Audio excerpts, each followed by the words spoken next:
You and your wife call yourselves the Broke Millionaires. So what's the difference to you between being broke and being poor? I think there's a misconception out there on what broke versus being poor means. We built up a couple million in wealth, but it just seems like we're always broke. You bought your first house for $400,000. It's now worth 1.3, so it's 3 extra money. And you came in only with 17,000, borrowing from 401k. So you set up being like 5 million in equity. The human mind is incredible. It's very adaptable and elastic. You put yourself through something that's a very stressful situation. When that situation comes back around and you're in that same situation, it doesn't seem that bad because you've already been there. We didn't have a kitchen. We had floors. So that was the number one thing is I want to get the floors done. We had a baby at the time. He was less than a year old. We just got to get the floors so it's not crawling around on concrete and dirt and brick and all that. Is it just the alignment alone that allowed you to stay so disciplined? We figure if we can make sacrifices like this for 10 years, we'll be able to live the rest of our lives people can only imagine. Everybody thinks that they have to sell the first house to buy the next one, especially when you're doing it as a primary. You don't have to do that. Yes, it's harder. Yes, you have to get a little more creative, but you do not have to sell that first house. This is what we do. What's up, guys? Welcome back to another episode of The Lowdown. Today's guest is Joshua Massari.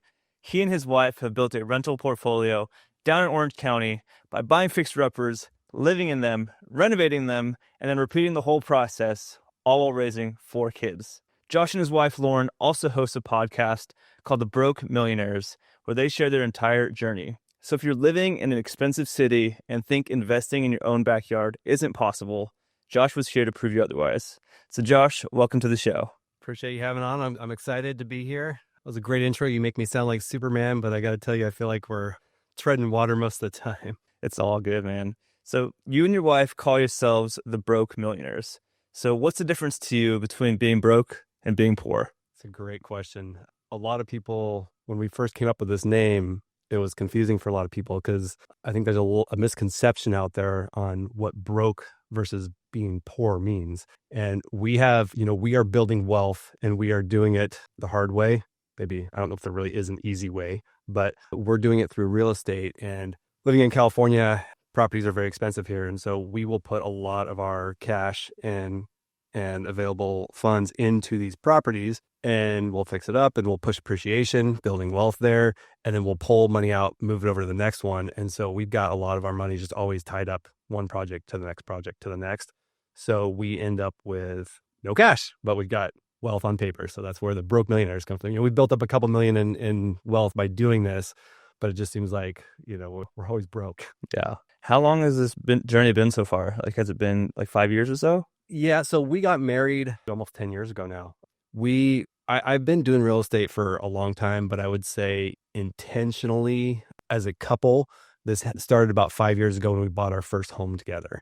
It was 2020, right in the middle of COVID. We had been looking for probably 2 years and just this is when properties it was crazy trying to, compete as a buyer. Every property gets 40, 50 people bidding on it. You get into a bidding war and then the price just gets shot up and it's ridiculous. So we were kind of caught in that where we didn't want to overpay. We were looking to build value in something we could force appreciation on. So we weren't looking to buy that house that was all turnkey and ready to go. But at the same time, anytime there was a deal that hit the market, there was so many people trying to jump on it. And so we really kind of got caught up in that. And then COVID hit and things changed a little bit during the thick of it. This house that we ended up buying was in escrow and then fell out of escrow when everything got crazy with COVID. Buyers got cold feet and found a reason to back out. And so we were able to come in behind them with the exact same offer and just say, hey, we'll take it as is. We're not looking for anything. We're going to be redoing it. So we don't need you to do anything. And so we were able to come in and kind of piggyback on that offer and get in with no competition at all. And we did have to it was during COVID. So we had to go in, we had to wear masks. We had to put booties on. We had to it was a crazy time, during showings, the owners had to leave the house. They couldn't be in the house while we were in there just because. So it was kind of like a weird, crazy time to be buying. But I think that probably helped us because there wasn't as many people out there buying. Yeah, I can't imagine how it was looking at houses or being a realtor during the time of COVID. I mean, it was just such a crazy time, obviously. But when you guys first bought that first house, did you have this intention of having this strategy of repeating the process of buying fixer-uppers? Or was this just the dream house you're looking to get and the fixer-upper was just the easiest way to do so? Definitely, I do not believe in the dream home type of thing. I'm not like a forever home type of person. So that was never the intention there, but we definitely, this whole, journey that we've gone on the last 5 years, I don't know that we went into it with that intention. I will say, like, maybe I did. I think I was probably more along the lines of like, hey, let's do this. We'll get another one. We'll kind of keep piggybacking. At that point, my wife was not on board, and she was just kind of like getting pulled in. So it was kind of like, we weren't aligned at that point in time, I would say. But we have definitely gotten aligned and really figured things out at this point, and have the same goal. Yeah. There's a million other strategies that you can choose when it comes to real estate investing. You can do flipping, you can do arbitrage, you can do syndications. I mean, this strategy that you implement is such a simple concept. So what made you choose this as opposed to all the different concepts you can choose, or investing out of state where it might be cheaper? Funny you should mention that, because we actually do invest out of state. So we do a little bit of everything. But with this, we call this the ALLL method. It's kind of a spin on the BRRRR strategy. So the ALLL method, it's ALLL, and what that stands for is acquire and then live. So we live in these properties because we're buying them as primaries, and then we will lift the value of it, then we'll leverage, and then we'll loop the process and do it again. But by doing these as primaries, we live in Orange County, California. It is very expensive. A fixer-upper, the last fixer-upper we bought was $1.25 million, and it was half demoed already. It had a flood, and so half of the rooms were already ripped out. Half the rooms were just down to studs, and so it was not even something that they could go to the market with, because nobody can get a loan on that. So it had to be a cash investor or some sort of creative buyer, and it's just very expensive here, especially if you're, a family, you're trying to scrape together your money for a down payment, because 10% down payment here is still over $100,000, and then on a property like that, you've got a renovation budget you got to come up with. So it's very, very expensive here. So in order to do this as an investor, you got to have 30% down. You're looking at $300,000 just to get into a project like this, with high carrying costs. So by buying these as a primary, we're able to get into these with, terms for primary. So we bought with 5% down. The last one we had to do 10% down because it was kind of a balloon, but still, we can get into a lot less money down. The terms are better. We're getting 30-year rates locked in at really, really good rates. We don't see that anymore like we did a few years ago, but we've got rates that are, sub 3%. This last one, we actually did as a creative deal. We got the sellers to do owner finance. And so they actually funded the loan for 5 years at 6% interest only. And at the time, interest rates, we closed on that October 2023. At the time, I want to say rates were about 7.5%. So I locked that in again as a primary, but with like 10% down, 6%. So it really comes down to the financing for us. Yeah. I mean, it's definitely an amazing strategy, as you alluded to earlier.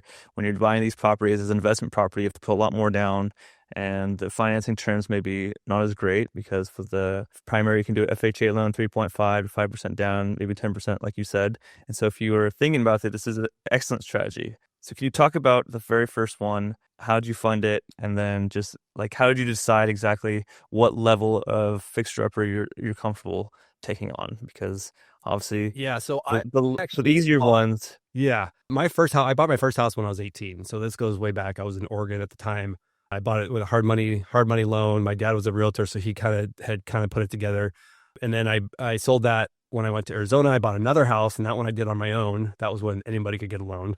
This was like 2004 or whatever, 2003. So it was not hard to get a loan back then. But my first California property was like the first big investment I made. And at this point, I was more intentional because I had been burned. I actually lost the house in Arizona. I had a variable interest rate and all this stupid stuff. And, I couldn't rent it out to cover the mortgage when I was moving. And so ended up doing a deed in lieu on that property. So when I moved to California, I didn't have a sour taste about real estate. I mean, everybody was losing their house at that point, so it didn't feel so isolated, I suppose. But I was a lot more intentional about what I was buying, like, the neighborhood I was going to buy it in. I wanted to make sure that it was going to rent, because my plan was to buy a house, move into it, and then rent it. So I kind of started this whole concept 10 years ago. This was 2011, that's 15 years ago. So I was a lot more intentional about where I was buying it, the neighborhood, making sure that it was in a better neighborhood and it was going to, appreciate, and I was going to be able to rent it out in case something happened. I could actually rent it out to cover the mortgage. So I would say that's where it started. And I bought that with an FHA, like you mentioned,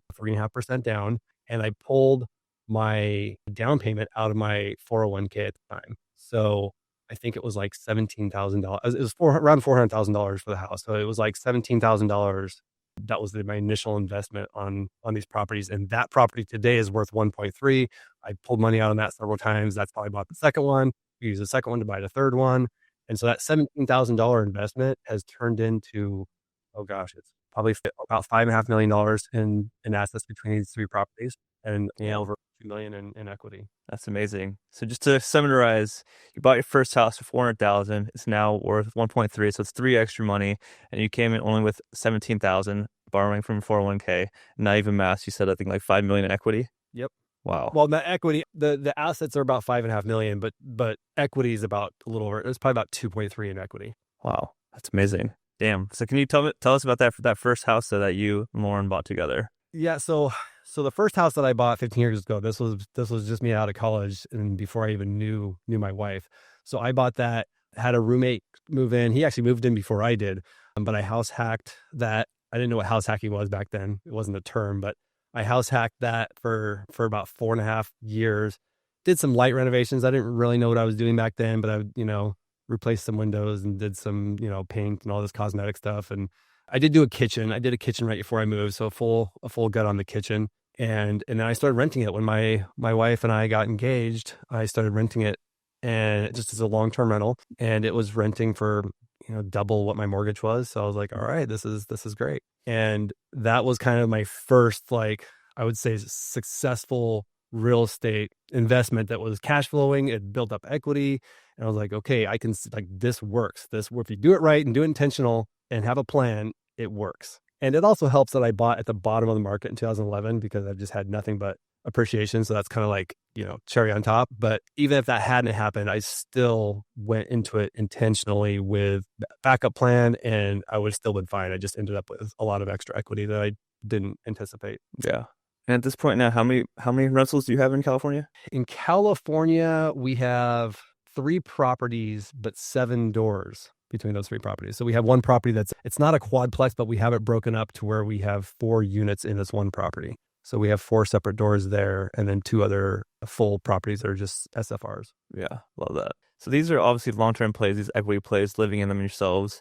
So we live in a world today where everyone wants everything right now. How did you learn to get comfortable with delayed gratification? So real estate's a long-term play. Like it's a long game, and anyone that's successful at it knows that it's a long game. I mean, you can flip and you can maybe turn something in 6 months and do okay. But, and I have friends that do that and they do great, but I've also had those friends and other friends that have done on the other side of that and have lost money because the market turned or whatever may have happened and they didn't come out. So for me, flipping is a quicker game, but to me, it's not our game. That's not what we focus on. I also don't like that there's no way to hide the taxes. You can't defer the taxes. You can't do anything about the gains on a flip. So for us, we push appreciation. Now, I would say that's one thing is we're not just buying a house that's turnkey and just letting it slowly appreciate, because that's a long game. We're kind of in the middle. So we buy properties that have value add, put money into it, completely redevelop it, and we push that appreciation pretty quickly. So we're getting a little bit of a quicker gain on it. So you can kind of see that and then be able to pull that out and roll that over and do something with that a little quicker. But we've also been very fortunate in the appreciation that we've seen over the last 5 years. So that's definitely wasn't planned, but it definitely helped us, kind of explode our wealth, and just being in those investments in the right time and taking action and getting in before the market did that really helped position us well to take advantage of that. Mm-hmm. Yeah, if you can utilize this strategy, I think it's amazing because, everyone wants to get the very light renovation, maybe just changing the floors, the carpets or the paint. When you go against that investor, a pool of buyers, like that's huge, right? And so if you can buy something that needs a little bit more work, it's definitely a little bit less competition. Yes, you're still going against investors, but it's significantly less buyer pool than the huge general public. So if you're listening to this, thinking about buying something that's a fixer-upper, I think you're going to get way more for your money buying something that you can renovate yourselves. And it'll probably be something that you absolutely love, because most of the time those turnkey properties, you'll actually love it because it's maybe something you might want to change anyways. So I know that you said that this last house you got into was half renovated or half demoed. Was that's the most recent one? What was the second one like? Were you able to use just regular financing terms for that also, or did you have to use some kind of other creative structure? No, yeah, on the second one that we got, that was the one we bought during COVID. And that one we did, it was not creative, but I will say we still buy creatively. What I mean by that is we don't use a realtor. We never have a realtor represent when we're looking for several reasons. One, I feel like it slows the process down. It's a whole game. It's a whole he said, she said game. We'll pass this along. And I feel like it just slows everything down. I always, like, I don't have representation. I go directly to the listing agent. And I wouldn't recommend this for somebody on their first home that they're buying or if they're not experienced. But we bought something, we own like 30 properties right now across the nation. So we bought a lot of properties. We have experience. We know what to look for. So we feel comfortable and confident enough to do that. But we'll go directly to the listing agent. And so that does a few things. One, it makes the negotiation a lot faster. It's quicker. You're going direct. You also have a little bit of, I wouldn't say wiggle room, but the listing agent's going to kind of tell you where you need to be. They want to sell the house. That's their goal. We also have them dual represent. So that realtor actually gets double commission. So instead of getting 3%, they're now getting 6%. So now they have an incentive to sell to you versus the other buyers that have other realtors involved because they're getting more money. Now they still have an obligation to their client first. So they're not going to like take your offer that's 10% lower than anybody else's, but there's some things that they can do. They will give you hints on where you need to be at to close the deal. I've also had this, for the example, this deal that we're talking about, the realtor, I think the heater was like about to go out, or there was some issue with the house. The owner didn't want to pay for anything. And I think there was like some fascia boards and there was like termites and there was some things that we needed to get done before we could buy it and move in. Owner didn't want to pay for it. And the realtor actually ended up chipping in probably about 2% of his commissions to pay for all this stuff. So he still got 4%, was still getting more than he would have. And we got all this stuff taken care of, still made the deal happen without any extra money out of our pocket. So there's some things that you can get out of the deal like that, but just getting right to the source and getting the deal, getting the terms hammered out quicker and easier is how I like to do it. Yeah, it's interesting. I mean, it sounds great for sure. I think also having a buying representation can also be good too, because obviously, as you alluded to, the seller's agent is always going to have their interests first. And sometimes it can be a little unethical to have not like trying to put both of your interests first. But as you said, they're always going to have their seller's interests first. And so if you can go with that expectation, then yes, I definitely think it could work. Yeah, and not all the realtors will do that because some of them don't feel comfortable doing it because it is almost like there's a little bit of an ethical thing that comes into play there. So you do have to ask them, are you willing to dual represent? Most realtors will because they want the double commission. So most of them will take that on, but just know that they do have like an obligation to their seller first. So you're not going to be able to go around that, or at least if they're an ethical realtor, they shouldn't be doing that. Yeah, for sure. What are some of the biggest challenges or struggles that you had like doing these live-in flips? I know you said Lauren wasn't really aligned with doing this right away. So can you just paint us like a picture of what it used to look like? I imagine like you come inside to the house, maybe just the kitchen is completely like being torn down, so you're just like eating just microwavable food. Like walk us through like what that whole process looked like early on, because that's very hard to imagine. I'm a very optimistic person. My wife is not. So we kind of balance each other out. I still am like super optimistic and everything. So when you buy a house and you have a primary residence loan and it's through like a retail bank, per the terms of the loan, most of them, they're kind of different, but usually on a Fannie Mae loan, you only have 30 days from closing to where you physically have to move into there. And if you don't do that, you are committing mortgage fraud. So on the second home that we bought, we had to move into that property within 30 days to stay compliant. So day one from closing, we had the crew in there and we were jackhammering. So the floors in this property there was brick everywhere in this property. It was brick outside, brick on the walls, brick inside on the floors. They actually used like outdoor brick inside, and there was just brick everywhere. So, I mean, we went in there and just demoed everything. So like the first week was just demo. I got pictures and it still like brings back haunting memories when I look at this. But I remember going in there about a week in and I was by myself and I walk in and I'm just like, oh my gosh, what are we doing? Like we have to move in here in 3 weeks. And there's literally just jackhammered brick. Like, it looked like a construction site, like but not like a house, like the inside of the house. There was just dirt. There was nothing. It was, I shouldn't say dirt. There was concrete, but there was one section that was dirt. And so we had to put concrete in, but like, it was just like insane walking into that, and no kitchen, everything's stripped out, just completely gutted. And we have 3 weeks to move in. So my optimism got the best of me on that one. We did not have anything finished at the 30-day mark, but we did move in. We didn't have a kitchen. We had floors. So that was the number one thing. I want to get the floors done. We had a baby at the time. He was less than a year old. Like, we just got to get the floors so he's not crawling around on concrete and dirt and brick and all that. So we had the floors done, and that is literally the only thing that we had done. We had probably took us a good 3 months before our kitchen was operational. So like you said, we're, microwave. I don't even know if we had a microwave set up at this point, but we were just, Uber Eats every day. We didn't have a kitchen sink, so we had to wash everything in the bathroom sink. So cooking just didn't happen. It wasn't fun. We definitely roughed it. But for me, I was like, this is going to pay off. Like, we got to go through this. It's going to be fine. I think my wife had a harder time with it than I did. I think going through that though, because now we've done this again. And even though we've been in similar situations, she handles it better now. And we've got 4 kids now.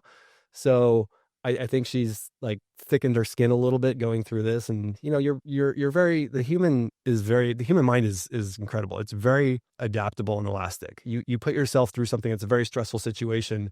You think it's the end of the world, and you're just so stressed. And you're like, I can't handle this. You get through it. Like, you get through it. Your body gets through it. Your mind gets through it. When that situation comes back around and you're in that same situation, it doesn't seem that bad because you've already been there. You've already done it. You know it's going to be okay. You can get through it. So I think the more you do this, like, the more it's okay.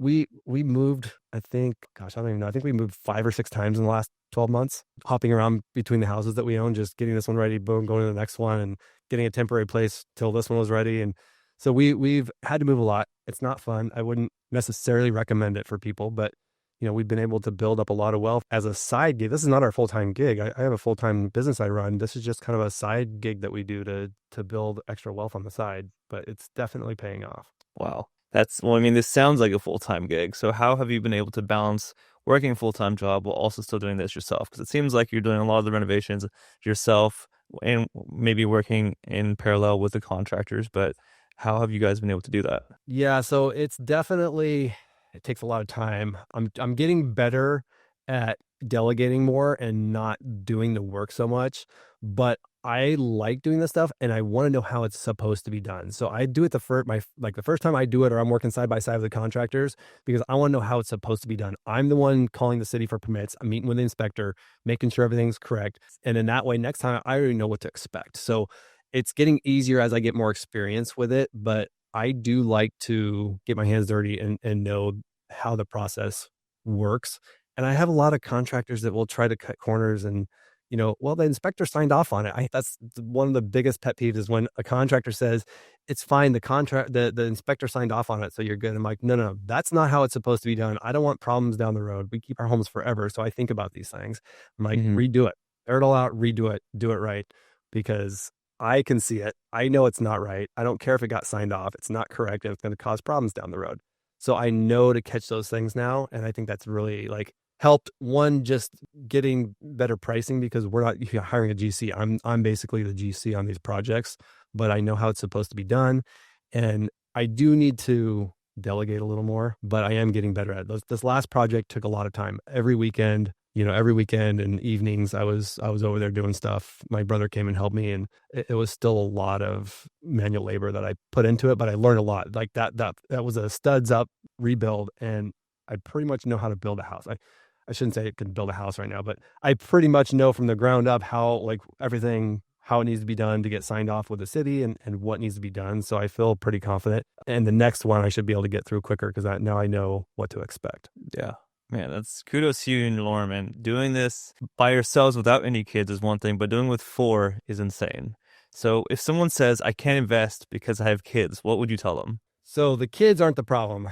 It's the kids love it. They absolutely love it. They can't wait until we tear our next house down. They're like, when's the cranes going to come? When are we going to tear it down and make it all nice and new again? Like, they love it. Like, when I'm working on the weekends, they'll have their little toy hammers and their saws, and they'll be hammering out there with me and doing all these little things. So they love it. But I would say it's that balance with the spouse. My wife is the one that bears a lot of that stress, just not having the house put together because there's literally no walls and no, like, it's just all tore up and not put together. You don't have kitchen countertops yet, and you don't have, you hear about couples going through renovations, just in a kitchen, and it nearly like destroyed their marriage. And we're doing entire houses while living in them most of the time, and with 4 kids, and we're able to come out through this. I think I would say that, the kids, it's tough because you got babies, you got dust everywhere. So like, it's obviously inconvenient, but just having an alignment with your spouse is so important going into something like this. Whether you're just doing renovations on your home, or you're doing this like we are, where we're actually building wealth and doing it as an asset we're going to keep, you need to have alignment, because that is so instrumental in getting through everything, and not, getting at each other and getting frustrated, and just having that goal and that alignment is like required. Wow, that's what I was going to ask. Is like, how do you guys stay so disciplined when maybe friends or family around you are living totally different? Like maybe they're going to vacations all the time, or maybe they're doing fun trips. And I mean, obviously that's a lot of sacrifice that you have to take by doing these projects. So is it just the alignment alone that allowed you to stay so disciplined? Yeah, I think just having that alignment. And here's the thing, we're making sacrifices. We figure if we can make sacrifices like this for 10 years, we'll be able to live the rest of our lives like people can only imagine. So, and we both are now seeing this start to like pay dividends and seeing it build up. And, now my wife's on board and aligned with what I see. And so, like, okay, let's, maybe we do this for another 5 years, but then we'll have all these assets and we'll be financially free, and like, we don't have to worry about anything at that point. Mm-hmm. So I think for us, it's just not living right now. Like, everybody wants everything right now. Like instead of having the comfortable life right now, let's do this for 10 years, make these sacrifices, and then have a very comfortable life for the rest of our lives. So I think it's just, once we had that alignment, it became a lot easier to get through this. Yeah. And on that first house, you said that you had that first like moment where, wow, this is real estate is awesome if you be really intentional about it. But when was the second time you had that moment, or maybe for Lauren also, after going through this second and third project, where you're like, wow, this is really an excellent strategy that's going to allow us to build wealth, real wealth for the future? Yeah, I think so. We started doing midterm rentals with these properties in California. It's hard to cash flow properties here. It just doesn't normally pencil. It doesn't make a lot of sense. But what we've started doing is, with midterm rentals, we're able to get a lot more, sometimes 1.5 to 2 times what we see with long-term rents. And we don't have the headaches of the short-term rental game. We can't even do short-term rentals in our city because it's outlawed. So we're not allowed to do that.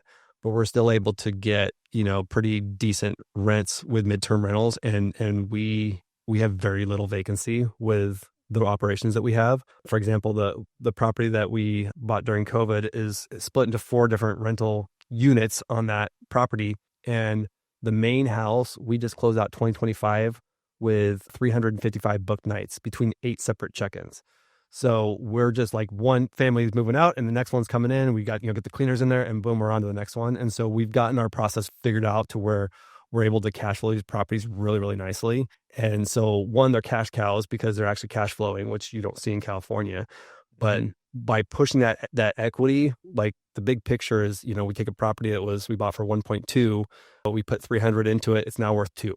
So that was a quick appreciation push, and that was without the market appreciation. We did have an inflation period that was from 2023 till now. So we did have a inflation, which the dollar lost 20% over the last 5 years. So some of that appreciation is because the dollar has just devalued, but most of that is from appreciation that we pushed because the actual market hasn't really gone up during that period that we've held that property. So we've been able, just seeing that we have a $2 million house, that we would never have bought a $2 million house just done, because like, the payment would be crazy and it just wouldn't make sense. But buying that $1.2 million and pushing that appreciation up and getting it to that point, it is, again, that kind of that moment, like, this works. This is working. We can do this. And, just saying, hey, we get 10 of these properties, we're going to be set. Mm-hmm. Can you walk me through your evaluation strategy? Like, when you're looking at a new property or a new house, like, how do you decide on the neighborhood, and how are you evaluating, like, oh, this is a great house, this is going to be what it's worth, etc.? So you always hear real estate, location, location, location. And yes, that's true. But in places like California, there's a balance between location and affordability because we're close to Newport Beach, but we're not in Newport Beach. Newport Beach doesn't make sense to buy because you can't cash flow no matter what your rental strategy is. It's not going to cash flow. You know, you're going to pay 3 times more for the same property, but you're not going to be able to rent it for 3 times more. So we buy in a neighboring city that's got a lot of demand. It's a growing city. There's a lot of young families here. There's a lot of commerce. We look for neighborhoods that one have that demand where people want to be, but they're older neighborhoods. These were all built in the 60s in the neighborhoods that we buy in. So there's still quite a bit of opportunity to find these value add properties and be able to push that appreciation. So we find those properties that, you know, the diamond in the rough. You always buy the ugliest house in the nicest neighborhood that you can because you're going to be the best. That's always going to give you the best return once you rehab that property because people want to be in that neighborhood. If you make it a house that they want to be in, now you've just created value on something that didn't have value before because of the location. You always say like, you can flip houses all you want. You can make it as nice as you want. You can put, you know, nice finishes and make it to where it's beautiful and everybody wants that house, but you can't flip the neighbors. You can't flip the neighborhood. You can't move that house. Like you're stuck with where it is. So if you buy in a, you know, B or C neighborhood and you overspend and make it the nicest house, it's still going to be a hard product to move because people don't want to be there. So buying that, you know, the ugliest house in the nicest neighborhood is always going to be the best strategy when you're looking for these. Yeah. Yeah, I learned that with one of my most recent flips I did in Vallejo. This was a burn property, and it was definitely the nicest house in the neighborhood. I mean, everyone always tries to strategically take the nicest pictures, kind of like not showing the neighbors next door, but then you get there and you're like, oh, wow, this is not the best neighborhood. Yeah, I mean, pictures are great, but they get to the property, you can't hide that stuff. So yeah, for sure. Man, that's awesome. So is there a specific renovation that you wouldn't touch at this point? I mean, say there's a house that showed up in like Menlo Park, Palo Alto, or in Atherton. I don't know if you know Atherton, which is like one of the most expensive zip codes, like I think honestly in the country. And so if you find a property there, say it's just, I don't know, foundation, that's it. Like, would you buy that, or is there something you won't touch? So foundation. So I will say that foundations are something that people are scared of, but it's not always a big deal. You got to have somebody come out and look at it. The last property we bought had foundation issues, and we didn't actually know that when we bought it, and the home inspector missed it. There was a lot of water drainage issues, and so there was soil. The water was getting underneath the house, and the soil was basically expanding, and it was pushing the foundation up because we have slabs here. So it was pushing it up, and when we got in there and pulled back the carpet, it was literally like an earthquake came through, and it was just all these like giant cracks and like offset. But luckily we had it looked at. It wasn't like the outside of the foundation. All the footings were fine. It hadn't moved. It was just the soil expansion that had pushed up the middle. So we were able to shave that down and stabilize everything. We did water drainage and put a whole system in to pull waterway. So we didn't have that going forward. But I run into foundations a lot, and it scares people. I think it can give you an advantage when you're buying, because that's something that does scare people away. I mean, it could be a serious issue, but it's worth looking into, especially when other people are maybe not looking into it and running away. So I don't know that area that well. I couldn't speak to the numbers on that, but you know, for here in Newport Beach, yeah, I'd love to have properties in Newport Beach, but I think the only way it makes sense is if we're actually moving into it more long-term, because it's probably not something we're going to rent and be able to cover the mortgage. It's something we're going to live in for 5-10 years, and then we'll probably just sell it because it just doesn't make sense from a cash flow perspective. You know, you don't buy properties these days for cash flow, especially it doesn't exist, right? But you still want to be able to cover your carrying costs and make sure you're covering expenses and it's not costing you money to hold that asset. So California plays, appreciation plays. Again, I don't flip, so I couldn't speak to that property as a flip property. There are people that do that and do really well. I think when you get into those nicer neighborhoods, it's a little bit different. From a flip perspective, I think you can actually push a lot more appreciation because people are willing to pay a lot more. Those properties don't comp like normal properties. Like a normal standard A neighborhood, you're going to be limited by the homes around there and the comps. You get into these higher end luxury neighborhoods, comps don't really play into the home as much. It's really because everything's so custom and different. It's really the buyer, like, are they willing to pay for it or not? Yeah, that's awesome. It's true. I want to talk about how you've been able to scale up using creative structures to fund your deals. I know you talk about building equity and then maybe using HELOCs, but can you talk about your exact process and some of the other ways you've creatively funded your deals? I know this last one, you said it was creative finance for seller financing for some of it. Was it all of it, or how were you able to finance that one? Yeah, so that one was, we were actually looking at doing like a hybrid hard money loan. It was a private lender, but they were doing it as a primary residence. So we were getting a little bit better terms, and it was going to be a 30-year, but it was still like at 7 or 8%. So it was still a higher interest rate. And I think I was doing 10% down or maybe 15% down, but they wanted 30%. So what I was doing is I was cross-collateralizing another property that we have that had a bunch of equity in it. So they were going to put a lien on that one. And instead of actually receiving cash, they were just getting a lien on that property in lieu of the extra down payment.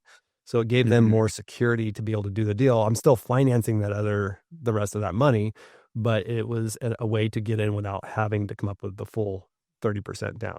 Anyway, the property needed a roof, and there was some things that popped up, and it was just getting too much. The budget was getting out of control. The lender had also, I think they kind of went back on I think they wanted 35% down now, and they changed their terms because of the environment we were in, and it just wasn't making sense. So I went back to the seller and said, hey, we still want the house, but it's just not going to make sense. Like the payment on what they're trying to do is just, it doesn't make sense to hold it at that. And I really don't know that we can make it work with this lender. I said, if you are willing to, the only way I can see this working is if you're willing to carry a note on this and do seller finance, and we'll even pay full asking. And it was like dead silent for like what felt like 2 or 3 minutes. I was like, did I just piss the guy off? I didn't know what happened. And then he kind of came back and said, well, like, we might consider that, but how much would you put down? I'm like, I don't know. I had no idea what this. I didn't expect him to actually say yes. And I was like, I don't know. You tell me. You would be the bank. What would you want? And he said, well, I wouldn't do it for less than 10% down. And I'm like, done. I was already doing that with the other loan. And I think it ended up being a little less. Plus I didn't have all the closing costs, that they were charging me. I don't even remember how many points, but it was going to cost me probably $10,000 or $15,000 for the loan alone. So I said, yeah, that's, we're planning on doing it already. So I can definitely do that. And then he's like, well, what rate are you thinking? I'm like, I don't know. You tell me. We can look at whatever current rates are, and I'm happy with that. And he said, well, let me talk to my sister. It was a trust sale. So he said, let me talk to my sister and I'll get back to you. I didn't hear from him over the weekend. I was like, no, they're not interested. And he called me Monday and said, all right, here's what we'll do. 10% down, 6% interest only for 5 years. I was like, done. And I was like, way better than what we were looking at with the bank we were trying to work with. So we closed on that. Now, because we did a separate loan for the purchase only, we didn't have the funding budget because the other loan was everything all in one. So now we come up with the construction loan. We just put all of our cash into it. We're broke. We're the broke millionaires. So we didn't have any money left for the construction budget. We did have a HELOC that we had pulled out on the second property, the property before that. So that kind of got us going with construction, but we needed $300,000. So we ended up doing a hard money loan for the construction loan and cross-collateralizing that other property that we had with all that equity to be able to secure it, because the house was half demoed and no bank would give us any money in a second position on a house in that condition. But we were able to do it with the cross-collateralization and make that work. So we got pretty creative on that one to pull it all together. Yeah, I mean, it sounds super creative. I mean, most people probably would have quit long ago, but you got cross-collateralized between 2 different properties with the hard money loan and other loan, and you also got seller financing 10% down. So yeah, there's many different ways that you got that deal done. Yeah, and we still have those loans in place. I have not been able to refinance the second because nobody will do a second in this type of situation. So it's tough, but the property is completely done. Permits signed off. It's been renting for 6 months. It rents for very high compared to other properties in the area with our midterm rental strategy. Once this summer we'll hit 12 months of rental income. And at that point, the goal is to refinance both loans into a DSCR loan and stabilize that. And then we'll just lock that in for 30 years. Nice, man. Killing it, Josh. I love it. Trying. Give it a go. Yeah, that's awesome. What's some biggest piece of advice you'd give to someone who's maybe just looking to get their first one, or maybe they have some equity in their first house, they don't really know what to do with it? Like, what's your advice to just anyone? Yeah, I would say that the one thing that we see is like, one, don't be afraid to fail. You're going to fail. We've failed in a lot of things. We've lost money on deals. We don't win on everything. We like to talk about the wins, but we don't win on everything. But, those are lessons you learn and you grow from that and you get better on the next one.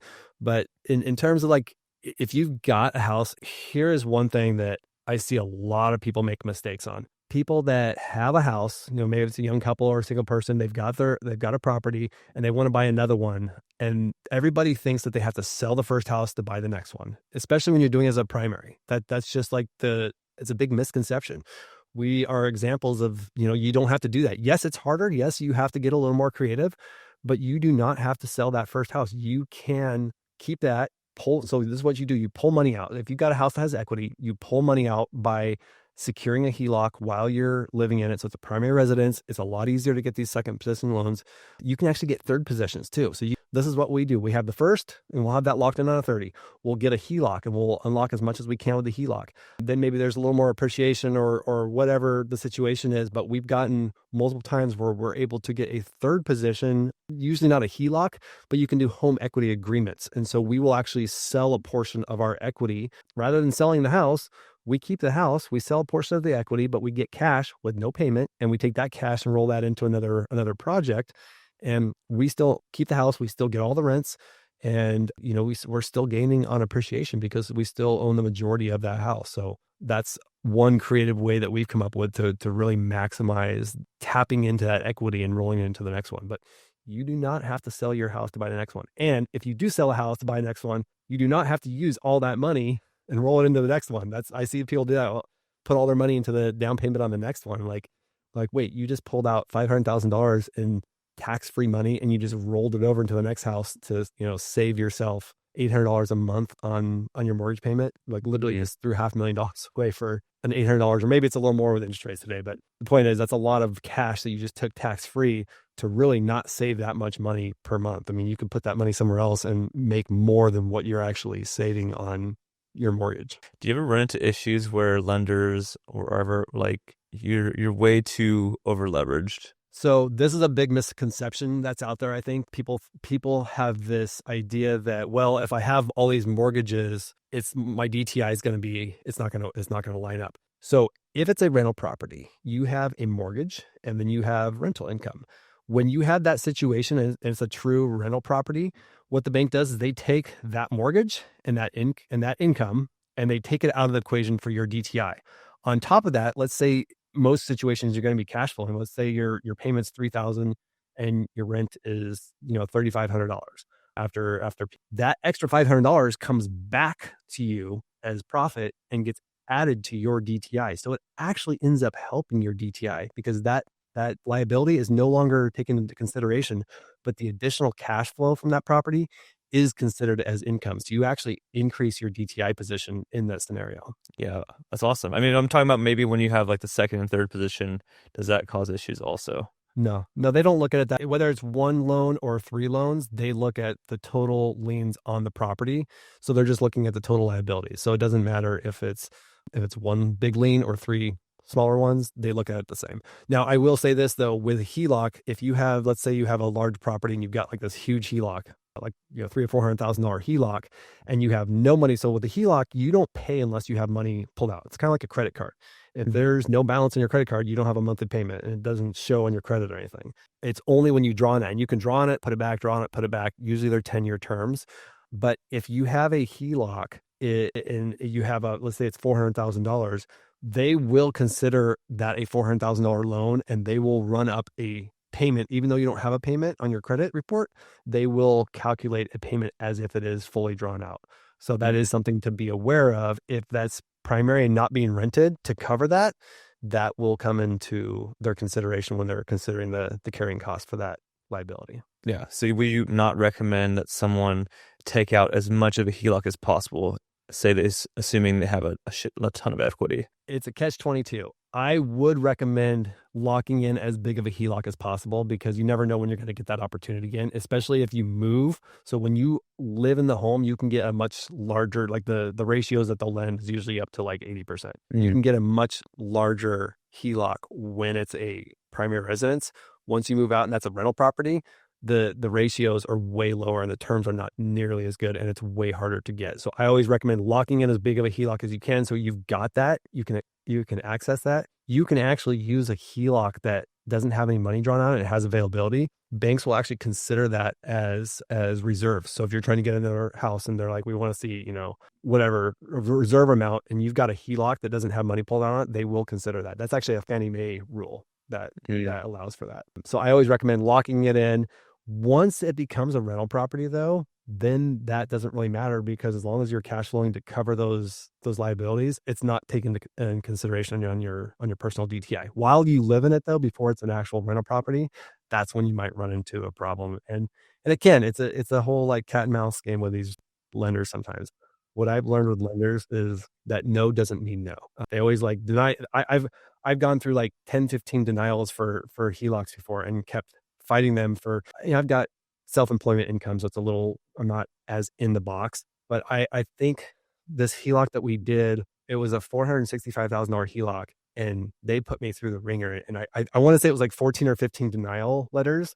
And I kept saying, no, you're wrong, like, because of this and that. And I kept, bringing all it wasn't like I was making stuff up, though. I had a legitimate case, but it got run up the ladder and got all the way up to like the VP of underwriting or whoever it was. And they got involved, and they came back, because originally I think we were trying to get 480,000, because that was like the max amount based on the appraisal. And they came back and they said, hey, we can't, this is the final thing, like final offer. We can't do this.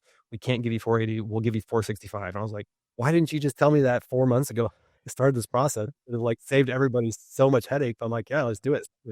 They like rushed out the docs. We signed it like within a couple of days and closed it. So just because a bank says no doesn't mean that's a dead end. Like, there are other banks that, and within that bank, within like that underwriting, if you feel that you actually have a legitimate case and you should have a path to approval, like, fight it, because they actually have to, if you appeal their decision, a denial, most people don't actually appeal. They just say, oh, I just got denied, game over. Mm-hmm. If you appeal that, they have to come back and give you reason why they denied you. So if you play that game and you know how that works, you can not force an approval, but you can get them to take a second look, third look, 15th look in my case, and get these deals done. Yeah. I don't know about you, but I don't like it, but it's part of the game. Yeah. I was trying to get a HELOC on my condo, my primary condo, last year, and this was at the time when I was doing my flips. And I went through like all the submission of all the applications and documents, and then like 2 months later, 6 weeks later, they're like, oh, you're denied. They didn't give me any cause or anything like that. And this was like with PNC Bank. And then I kind of just gave up, because I know I was like, I had the flip loans at the time, the hard money loans. So I was like, maybe it was that. But recently I reached out to a broker. And so I've had a little bit better experience working with a broker who I used previously for loans, because it's just a lot easier to communicate with them versus going directly with a bank. And they're able to shop around a little bit more. So I don't know what your experiences is. Do you go directly to banks, or do you use a broker? Yeah, that's a good point you bring up. So going to a broker, they kind of deal with some of this back and forth for you, and they kind of know where to go with it. You do end up paying a little more for the loan usually, maybe not a lot, maybe a little bit of points on the loan itself, or maybe your rate's a little higher. But what I've always gone direct to banks, because I get the best terms and the most money, and if you fight for it, like, it's worth it in the end. You said PNC Bank was the one that you got denial from. That is the bank that I had 14 denials from before so if you fight them, you can run it up, and you can actually get through these big banks and get them to take a second, third, 14th look. And again, I had reasonable cause. I had a good cause. I knew what I was fighting for, and it was all my corporation taxes and everything that kind of came through. It was a very complex application, and a lot of them don't want to deal with it. When they get a 250 page tax return, they just don't want to deal with it. It's not in the box. It's not a simple W-2 income. If they can just deny it and get you to go away, I feel like that's what they want. They just don't want to deal with it. But when you fight, they have to, by law, they have to respond to that appeal. And if they don't have a good answer for your appeal that you come back with, like, that creates that dialogue, and then it opens that door to be able to run that up the ladder and get those approvals. So, I'm glad you got it figured out, but I would say if you're ever in that situation again, push back a little harder, because there is a path forward. Yeah, love it. Well, Joshua, I want to switch up gears here really quick and talk about the Broke Millionaires podcast. I mean, podcasting, as I know, is very challenging, and it feels like very slow. Very slow, I guess, return or value that you get from it, right? Like, it's kind of like real estate, where you get like delayed gratification. And so walk me through how you've been able to grow your podcast and just all the learning lessons you've had from it so far. Oh man, I would even say I wouldn't even say a slow return. I think it's a negative return for at least what we've experienced. We've been doing this for over a year now, and we haven't made any money from it. It's a lot of work, a lot of late nights, just, shooting content, getting guests, and then editing after post editing is a lot of work. And, unless you have a big following and are getting big deals, it's not something that pays dividends. And it gets more expensive the further you go. You got equipment, and we're working on getting new camera equipment right now, and it's like it gets the more all in and the more professional you go with everything. Like if you really go all in, it gets really expensive. But I think you have to get to that point. You have to go all in. You have to make like, hey, I'm doing this. I'm going to make a business out of this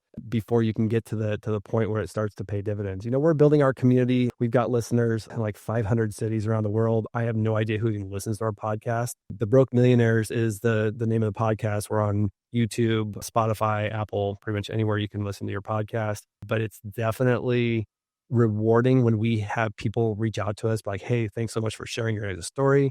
We're going through a similar situation, and just hearing you guys going through this has been really helpful getting us through it. Like that's not something you can put a price tag on when you get that sort of feedback. Like we love hearing that and hearing stories from people like that. We are building a community, and someday this will hopefully start covering the costs that we're paying for everything, and maybe it will actually pay dividends at some point, but it's definitely not an overnight success type of thing. At least not. Yeah. It's definitely super, super slow. I mean, I haven't seen anything other than just building relationships. I think that's probably the biggest benefit I've seen from it so far, just having these conversations one-on-one with people who I know for a fact probably would never give me the light of day had it not been for the podcast. So yeah, I think you're at episode 40, right? We are recording episode 46 later today. So we haven't released, I think we've released like 43 or 44 or something like that. So we've been going for a little more than a year, and it didn't quite hit 52 in the first year. We had a little bit of time off with our moving and everything. We had a baby, a lot of life stuff happened. We try to do once a week, but yeah, we're a little over a year in. So I think we're pretty close in terms of our episode counts right now. That's amazing. We're doing so many things. You got the podcast, got almost 46 episodes, building generational wealth with your wife and 4 kids. What's any last minute takeaways you can give any listeners? Yeah, I would just say, again, don't be afraid to fail. Like if you don't take action, you're never going to know. If you could always be wondering, oh, I should have done this. Nobody buys real estate and then 10 years later regrets it. Like you don't hear people like, oh, I shouldn't have bought that house 10 years ago that I'm holding on to today. Like nobody does that. It may be a little hard at first, especially with like interest rates right now, but you buy that property right now. If you can figure out a way to get creative and cash flow that property, or at least cover the expenses, 10 years from now, you're going to be saying, I wish I bought 3 more. So I would just say taking action, and don't be stupid about it though, right? You gotta be smart about it, but just taking action and figuring out a way, and don't take no as an answer. Like there's always a way to find money to whether you're partnering with somebody or whatever it is that you're looking at. There's always a way that you can make a deal happen. You just got to think a little bit outside the box and get a little more creative. I love it, man. So if people want to get a hold of you, what's the best way for them to do so? Best way is probably, I would say, Instagram. Me up in the DMs, Joshua D. Massari. We also have the podcast you can check out. We do a lot of, not only the episodes, we do a lot of shorts on Instagram as well as YouTube. And we're starting to put out more like educational tutorials on YouTube, just on some of the different topics and things that we talk about. Yeah. Amazing. Well, guys, I appreciate you guys for tuning in. And if you guys found any value from today's episode, please share it with someone who needs to hear it. Give it a 5-star, and I'll put Joshua's show, The Broke Millionaires, in the show notes. And I'll put his link to his socials there as well. So as always, this is Anzo Mercado. This is Joshua Massari. This has been The Lowdown. So thanks for tuning in. See you guys on the next one. Peace.